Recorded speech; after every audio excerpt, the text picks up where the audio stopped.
माननीय दुष्यंत कुमार गौतम ने आखिरकार 5 दिन के बाद चुप्पी तोड़ दी है। आज जब लंका में आग लगी तो आप सामने निकल के आए। अंकिता भंडारी हत्याकांड में आप आरोपी साबित हो रहे हैं, तो आप उसकी जांच कराने की जगह, सीबीआई जांच कराने की जगह आप हमारे अकाउंट बंद करा रहे हैं। जी हां दोस्तों, अंकिता हत्याकांड में एक और नया मोड़, बड़ा मोड़ आता दिख रहा है। जिस वीआईपी को लेकर लगातार सवाल उठ रहे थे, जिसका नाम सामने आया, उस नाम से पर्दा उठने जा रहा है। अब उस दिशा में जांच की शुरुआत हो चुकी है। पुलिस का शिकंजा कस रहा है। मामले से जुड़े ऑडियो वीडियो की जांच का फैसला हो चुका है, लेकिन पुलिस का कोई बयान नहीं आया। कार्रवाई शुरू हो गई है।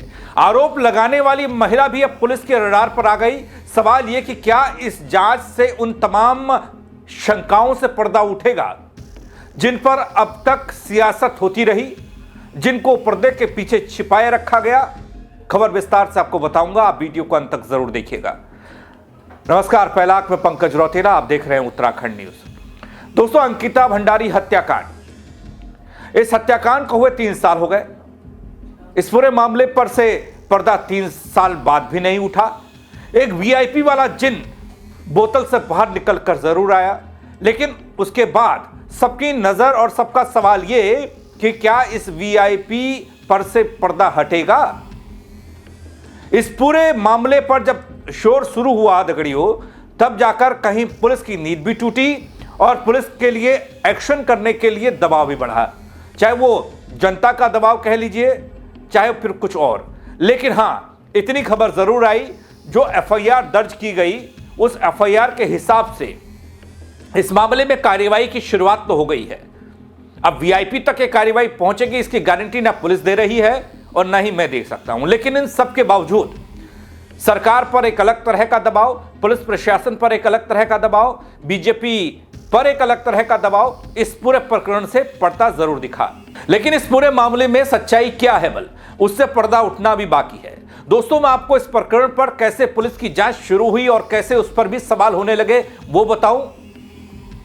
लेकिन उससे पहले गट्टू यानी बीजेपी के केंद्रीय बड़े नेता दुष्यंत कुमार गौतम का बयान और उस पर उर्मिला सनावर की प्रतिक्रिया, और उसके बावजूद भी अब तक इस पूरे मामले का पटाक्षेप नहीं हुआ है। क्योंकि उर्मिला सनावर ये कह रही हैं कि इन्होंने जांच शुरू कर दी, सब चीज कह रहे हैं कि ऑडियो वीडियो की जांच भी होगी, मेरी कुंडली भी खंगालेंगे बल, लेकिन मेरे से कोई बात नहीं हुई, किसी से कोई बात नहीं हुई, लेकिन जांच शुरू हो गई है। आरोप तमाम है। एक तरफ कहा जा रहा है कि ये जो ऑडियो जारी किए जा रहे हैं ये सरासर गलत है, ये छवि खराब करने वाले हैं।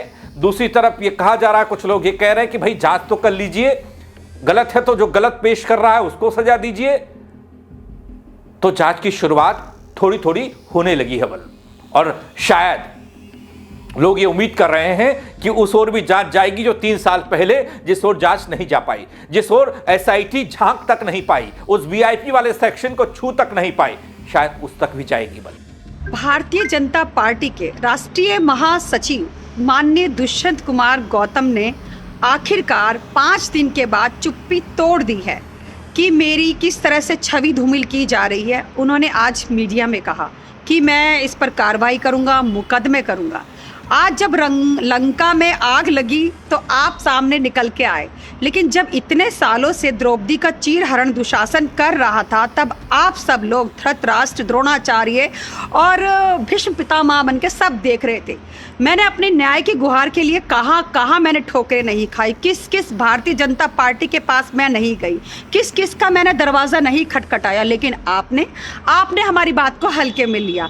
लेकिन आज जब अपने पे बात आई, अंकिता भंडारी हत्याकांड में आप आरोपी साबित हो रहे हैं, तो आप उसकी जांच कराने की जगह, सीबीआई जांच कराने की जगह आप हमारे अकाउंट बंद करा रहे हैं और हमारे ऊपर मुकदमे लिखवा रहे हैं। सत्ताधारी पार्टी एक बेटी बचाओ बेटी पढ़ाओ का जो नारा है, आज उस नारे को अपने निराधार बता रहे हैं और बेटियों पे किस तरह से मुकदमे लिखवा रहे हैं, बेटियों के घर पुलिस भेज रहे हैं, बेटियों का शोषण कर रहे हैं, लेकिन सीबीआई जांच की मांग नहीं कर रहे हैं, क्योंकि कहीं ना कहीं कटघरे बहुत लोग आ जाएंगे।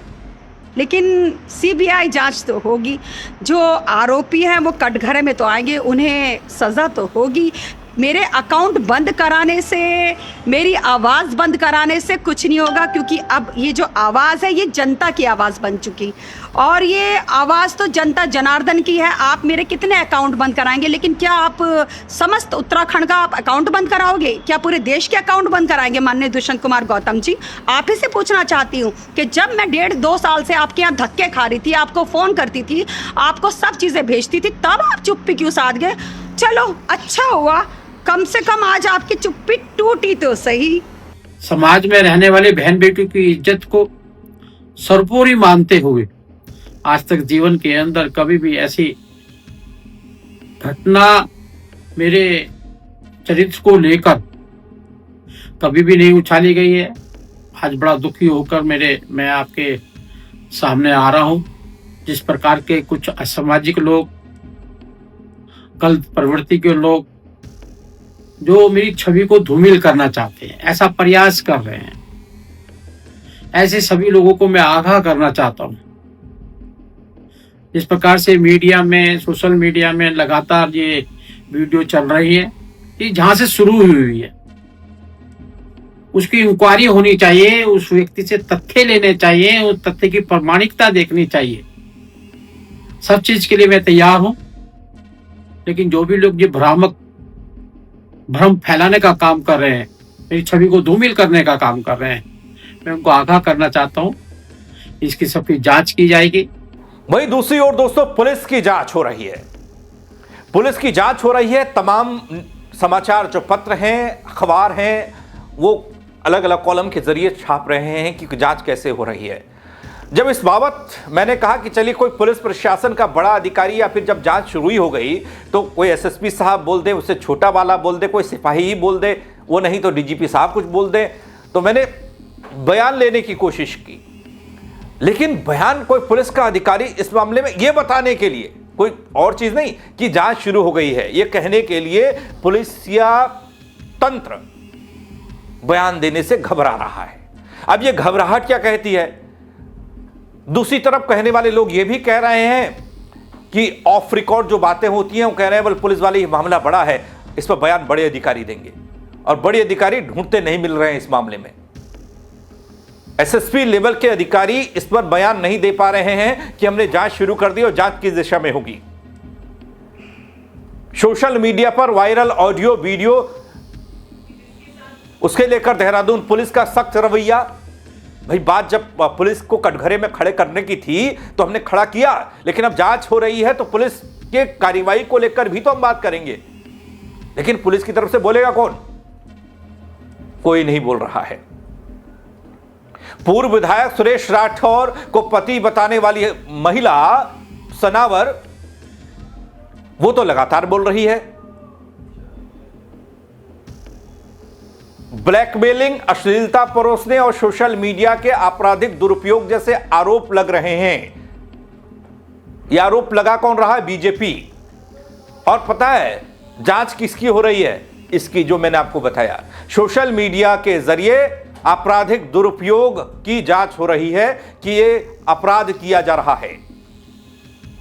दोस्तों, जो पुलिस के अनुसार जो अखबार छाप रहे हैं, जो लोग कह रहे हैं, वो आपको बता देता हूं। महिला द्वारा सोशल मीडिया पर अंकिता हत्याकांड को लेकर लगातार आपत्तिजनक भड़काऊ सामग्री साझा की गई, पेश की गई, जिससे आम लोगों को गुमराह करने और माहौल खराब करने की आशंका जताई गई। इसके चलते मामले की गंभीरता को देखते हुए जांच को व्यापक स्तर पर आगे बढ़ाया जा रहा है। ये पुलिस वाले कह रहे हैं, बल अखबार छाप रहे हैं, बल, लेकिन हमें बाइट देने के लिए कोई नहीं है। दोस्तों, देहरादून पुलिस ने वायरल ऑडियो और वीडियो की फोरेंसिक जांच की बात कह दी और यह खबर भी आई कि भेज भी दिया है, लेकिन बिना उर्मिला सनावर से बातचीत किए, ना उनसे कोई कांटेक्ट किए, यह सब काम हो रहा है। पुलिस कहती है कि सोशल मीडिया पर वायरल सभी ऑडियो वीडियो को जांच के दायरे में लाया गया है। किसी को बदनाम करना, ब्लैकमेल करना, समाज में भ्रम फैलाना, यह ठीक नहीं है, और इसी एंगल से पुलिस जांच कर रही है।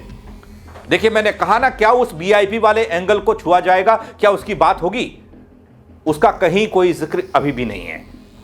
इसके अलावा दोस्तों, उर्मिला सनावर के सभी पुराने सोशल मीडिया पोस्ट, वीडियो और उसके खिलाफ दर्ज शिकायतों को भी खंगालेगी पुलिस। भाई ये करिए आप।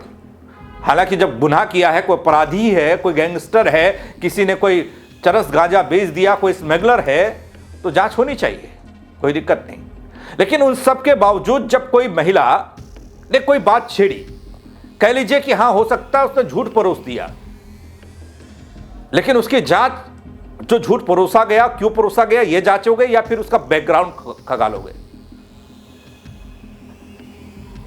पुलिस के निर्देश ये हैं, बड़े अधिकारियों के निर्देश ये हैं कि मामले से जुड़े हर पहलू की निष्पक्ष जांच होनी चाहिए, संबंधित पक्षों से पूछताछ होनी चाहिए, ये निर्देश है। लेकिन इन सब के बावजूद उससे पूछताछ नहीं हो रही।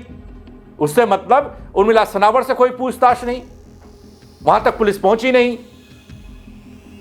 लेकिन जांच शुरू हो गई। दोस्तों, जो जानकारी निकली, उस जानकारी में यह कहा गया कि नेहरू कॉलोनी थाना क्षेत्र देहरादून का, जहां पर उर्मिला सनावर के खिलाफ पहले से एक मुकदमा दर्ज है। हरिद्वार पुलिस भी संपर्क में, क्योंकि हरिद्वार में भी एक मुकदमा अभी हाल में दर्ज हुआ। महिला के खिलाफ आरती गौड़, जो पूर्व जिला पंचायत सदस्य है, उसने यह मुकदमा दर्ज कराया था। और पुलिस का कहना यह कि जांच में ब्लैकमेलिंग का एंगल है, फर्जी आरोप का एंगल है, अश्लील सामग्री को फैलाने और उसकी पुष्टि का एंगल है। वीआईपी वाला एंगल कहां गया इसमें से? लोग ये पूछ रहे हैं, आप देखिएगा सोशल मीडिया पर, देखिए जब जांच की बात हो रही है तो लोग कह रहे हैं कि वीआईपी वाला एंगल गायब क्यों है, और पुलिस कह रही है कि संबंधित धाराओं में कार्रवाई की जाएगी। बात तो वीआईपी से शुरू हुई थी, वीआईपी पर खत्म होनी चाहिए, जांच वीआईपी की तरफ जानी चाहिए, लेकिन ऐसा नहीं है। देहरादून पुलिस ये साफ करती है, ये जो छप रहा है उसमें बता रही है कि सोशल मीडिया का दुरुपयोग करना, छवि खराब करना संवेदनशील मामलों में आता है। क्या उस वीआईपी का नाम लेना और नाम को बताना, लोगों के सामने रखना कि भाई वीआईपी अभी जिंदा है, वो जिंदा है, उसको भी तो देखिए, वो संवेदनशील नहीं है। अंकिता हत्याकांड संवेदनशील नहीं है। प्रदेश के जनभावना वो संवेदनशील नहीं है। संवेदनशील क्या है? ब्लैकमेलिंग, आपत्तिजनक सामग्री का प्रसारण करना या प्रसारित करना। दोस्तों, वैसे इस पूरे मामले में कहीं भी इस बात का जिक्र नहीं है, जो मैं बार बार कह रहा हूं कि अंकिता हत्याकांड, ना उसका जिक्र है, ना वीआईपी वाले एंगल का। पुलिस जांच करेगी, क्योंकि मामला तो अंकिता हत्याकांड में वीआईपी कौन था ये है ना, लेकिन इसकी जांच को पता नहीं किस दिशा में ले जाया जा रहा है या किया जा रहा है, वो तो पुलिस वाले जाने, क्या उनको आदेश हैं। लेकिन हाँ, इतना जरूर हो गया कि ऑडियो वीडियो के साथ उर्मिला सनावर की कुंडली पुलिस जरूर खंगालेगी, और इसमें शायद जब ऑडियो की जांच हो तो वीआईपी वाला प्रकरण जुड़ जाए, हो सकता है आगे जाकर। लेकिन अभी कहने और करने के लिए वीआईपी मामले में पुलिस के पास कुछ नहीं है। हालांकि बीजेपी वाले भी कुछ नहीं कह रहे हैं इस मामले में। अब सरकार तो दूर की बात है। जिन लोगों ने उर्मिला सनावर के वीडियोस को दिखाया, हाँ, उनका जिक्र जरूर है, उनका जिक्र पुलिस भी कर रही है। सुनाई में आया कि किसी पर केस भी हो गया, जिन्होंने दिखाया, जो पोर्टल होंगे, यूट्यूब चैनल होंगे या फिर social media platform Facebook x पर जिन्होंने इस चीज को लिखा या सवाल किया।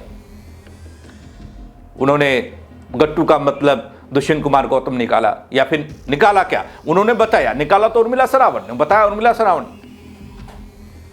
उन पर कार्रवाई होगी। बाकायदा दिल्ली से एक बड़ी सी लिस्ट आई जो अभी चल रही है, आप सब लोग देख रहे होंगे, उस पर कार्रवाई की बात पुलिस कर रही है, उस पर भी एक्शन होगा बल। लेकिन उससे पहले वीआईपी वाले मामले पर एक्शन ले लीजिए आप।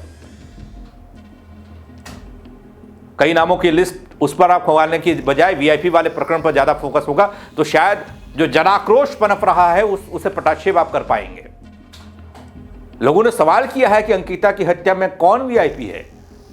यह सवाल 3 साल पहले भी किया था और 3 साल बाद भी। लेकिन मामला क्या? मामला ये कि जिन लोगों ने खबर दिखाई उन पर कार्रवाई। मामला ये कि जिसने ऑडियो बाहर लाए उसकी कुंडली खंगालिए। मामला ये कि आपने ब्लैकमेल किया, अभद्रता पेश की, आपने सोशल मीडिया का गलत इस्तेमाल किया, दुरुपयोग किया, उस पर कार्रवाई। वीआईपी वाले एंगल को क्यों छूने से बच रही है उत्तराखंड पुलिस या फिर सरकार? या बीजेपी वाले क्यों नहीं कह रहे कि हाँ वीआईपी वाले मामले की जांच होगी? तो इसका मतलब दाल में कुछ काला है। कैसे कैसे जांच आगे बढ़ेगी, क्या निकलता है इस फॉरेंसिक जांच में। जो ऑडियो वीडियो भेजे जा रहे हैं, पुलिस का कहना है कि भेज दिए गए, वो बताऊंगा आपको जो निकल कर आएगा। लेकिन अभी की जांच को लेकर आप क्या कहेंगे, कमेंट के जरिए जरूर बताइएगा। खबर को शेयर करिएगा। लोग जानना चाहते हैं कि इस मामले पर कार्रवाई हो भी रही है या नहीं, क्योंकि जिस तरीके से मामला चढ़ा, तूल पकड़ा, उस हिसाब से तो पुलिस को बड़ी प्रेस कॉन्फ्रेंस करके बताना चाहिए था कि देखिए हमने जांच शुरू कर दी, ताकि लोगों का गुस्सा थोड़ा शांत होता, लोग भी जान पाते कि मित्र पुलिस उनके साथ खड़ी है। लेकिन चुपके से जांच हो रही है। अब चुपके से जांच का मतलब क्या है, आप बताइएगा, कमेंट के जरिए शेयर करिएगा। मेरे साथ जुड़ने के लिए आप सबका बहुत शुक्रिया। जय उत्तराखंड दगड़ियों। माननीय दुष्यंत कुमार गौतम ने आखिरकार 5 दिन के बाद चुप्पी तोड़ दी है। आज जब लंका में आग लगी तो आप सामने निकल के आए। अंकिता भंडारी हत्याकांड में आप आरोपी साबित हो रहे हैं, तो आप उसकी जांच कराने की जगह, सीबीआई जांच कराने की जगह आप हमारे अकाउंट बंद करा रहे हैं।